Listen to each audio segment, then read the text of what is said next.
Hi, so I'm joined today with Larry Cohen. Larry has a longstanding history with the organization, and we're excited to be here at the event. And Larry, why don't you give everyone a little background of your involvement with the Blue Devils?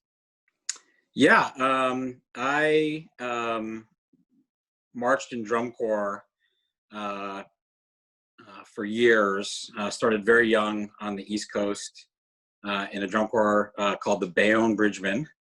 Um, Excellent corps, phenomenal drum line, but the organization wasn't doing well, and that set me on a path. I was in a number of different corps, the 27th Lancers, uh, and then eventually the Star of Indiana.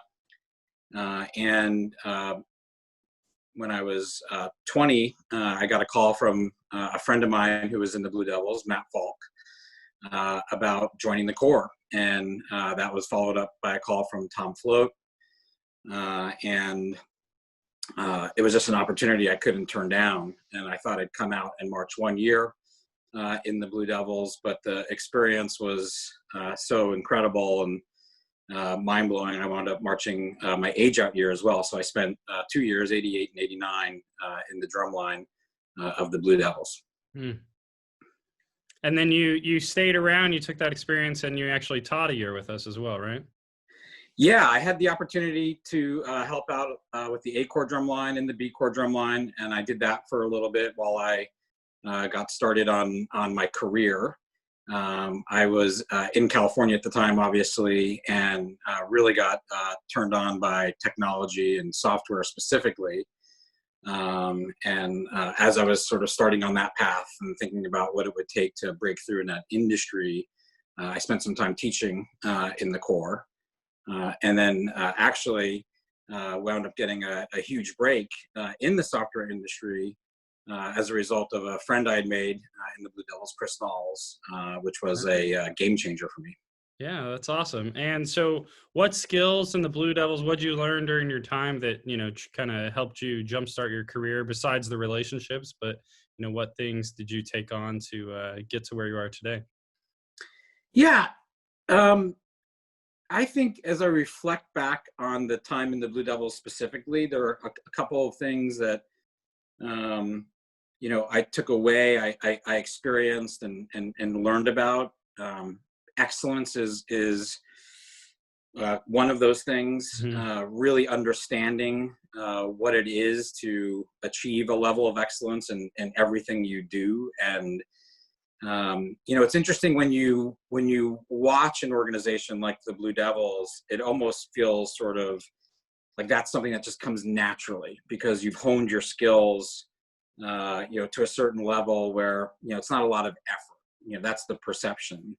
And what I learned in the Blue Devils is even with people who are clearly at the very top of their game, excellence is something that you work at constantly. In fact, you work harder than most others who are at that same incredible level of achievement. And that was something that it was a little bit of an eye opener for me when I got to the Blue Devils. I thought, okay, now is when I kind of relax. I'm surrounded by all these Right. incredible You players. thought it was going to be this cool California laid back vibe, Yeah, right? Yeah. I truly did. And I realized like, oh shit, you really have to work your ass off.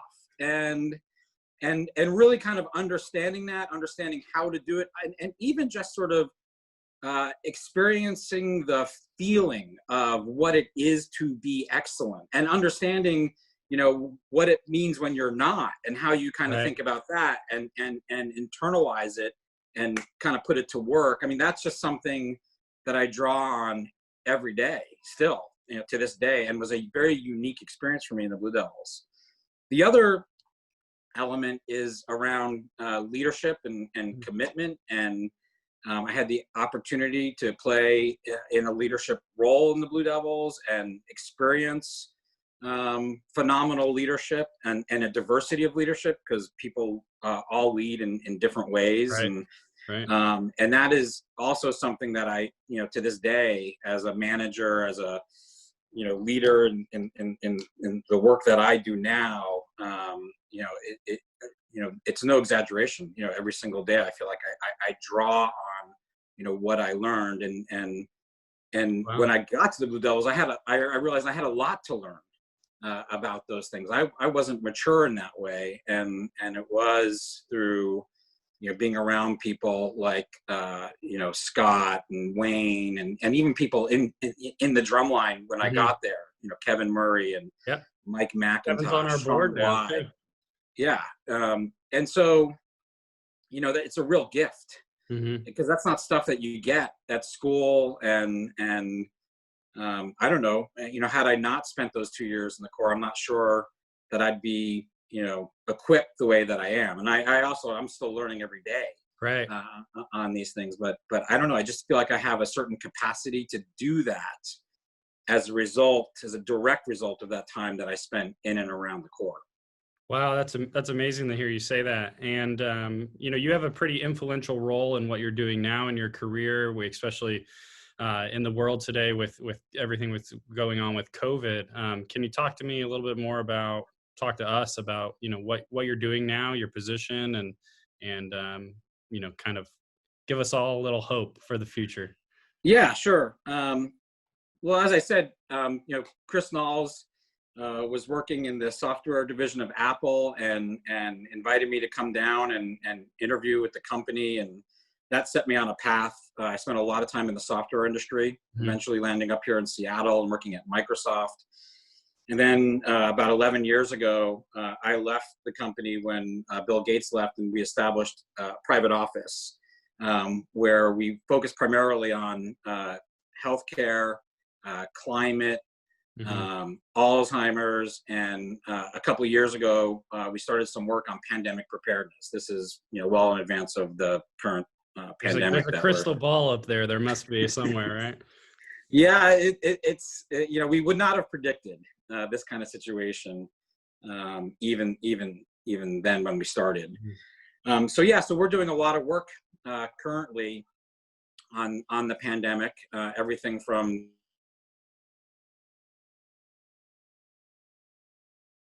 diagnostics and testing, therapeutics, drug solutions, and just sort of broader system scale up, both to help to mitigate a potential seasonal wave that would come this fall, but then just to continue to sort of scale up our ability to do strong surveillance and response for potential other pandemics like the one that we're dealing with now.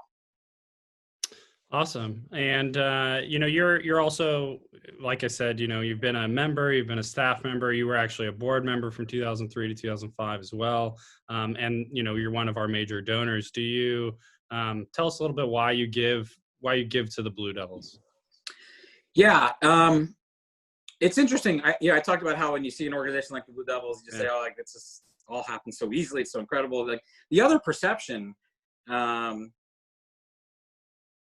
related to an organization like the Blue Devils, and even when I was in other drum corps, you'd see the Blue Devils roll in, and you just think, "Wow, these guys, they're flush in cash. I mean, look how nice the buses are, and the food Right. truck, and then when you grow up a little bit, you get involved, you see how things work behind the scenes, you realize that that's just not the case. That these are organizations that sort of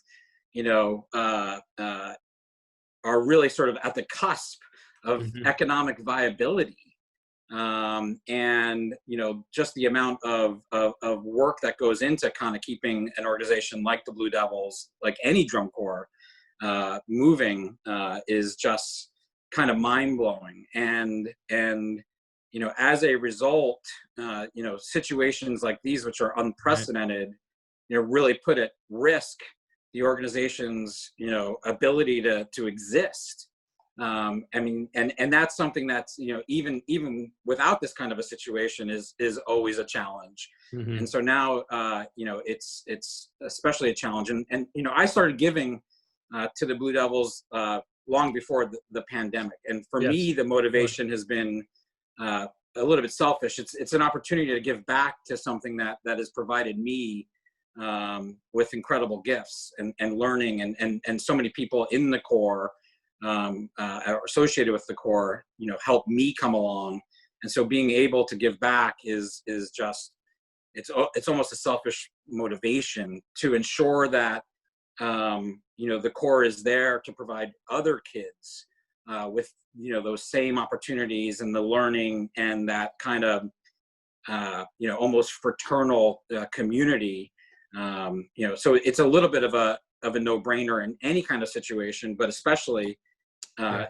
in Now. this one. And I will say that we all might think, well, because of our experience there and how incredible the Corps does and all the infrastructure it sort of surrounds us with, the need is real. And Mhm. even $25, $50, like, it makes a huge difference to the Corps, to the Yes, it organization. does. And it's incredibly fulfilling to be able to do anything. So there is a very sort of selfish element to it. And I just have a vested interest in ensuring that the Corps remains viable and that the platform is there for others for many years. Yeah, absolutely. Thank you, Larry. As you guys have heard repeatedly tonight, the time is now, right? Let's come together, alumni, members, family, people outside of the organization that are just fans. Please come together, give anything you can. As Larry said, $5, $10, 25, 100, anything you can give to us is greatly appreciated. Larry, before we sign off, is there anything else that you want to say? I want to say thank you. It's incredible to see all the people here involved tonight. It brings back so many amazing memories, and it's just hard to convey the level of sort of gratitude for everything I've gained from being a part of the organization, for being associated with the organization. You don't get a chance like this to say thank you, and yeah, I can't imagine what my life would be like without the time I'd spent with everyone that's here tonight and associated with the Corps. Awesome. Thank you. Thank you. All right. Well, thanks, Larry. Talk to you Thanks, soon. guys.